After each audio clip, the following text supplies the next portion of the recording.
Hi friends, வணக்கம். இன்றைக்கி ஸ்கூலுக்கு பாப்பாவுக்கு லன்ச் வந்து மினி பொடி இட்லி தான் பண்ணி கொடுத்தேன். ரொம்பவே டேஸ்ட்டாகவும் வந்தது, ரொம்ப சூப்பராகவும் வந்தது.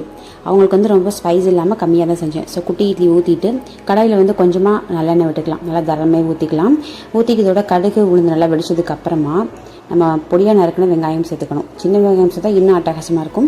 ஸோ பெரிய வெங்காயம் சேர்த்து கருவேப்பிலை சேர்த்து நல்லா வதக்கிட்டு அந்த வெங்காயம் நல்லா டிரான்ஸ்பரண்ட் ஆகும்ல, அந்த அளவுக்கு வதக்கினதுக்கு அப்புறமா பொடி வந்து சேர்த்துக்கணும். உங்கள் வீட்டில் என்ன பொடி வச்சுருந்தாலும் அது எல்லாமே சேர்த்துக்கலாம். நான் வந்து இன்றைக்கி கொஞ்சமாக பிரண்டை பொடி, இட்லி பொடியோட பிரண்டை பொடியும் இருக்குது. ஸோ அது எல்லாமே சேர்த்துருக்கேன். சேர்த்துட்டு எள்ளு பொடி கொஞ்சம் எல்லாமே சேர்த்துட்டு நல்லா மிக்ஸ் பண்ணிவிட்டு வேக வச்ச குட்டி இட்லியை அழகாக அதில் எடுத்து நல்லா மிக்ஸ் பண்ணி விட்டுக்கலாம். அந்த சூட்டுக்கு நல்லா கிறிஸ்பியாக மேலே கிறிஸ்பியாகவும் நல்லா டேஸ்ட்டாகவும் இருக்கும்.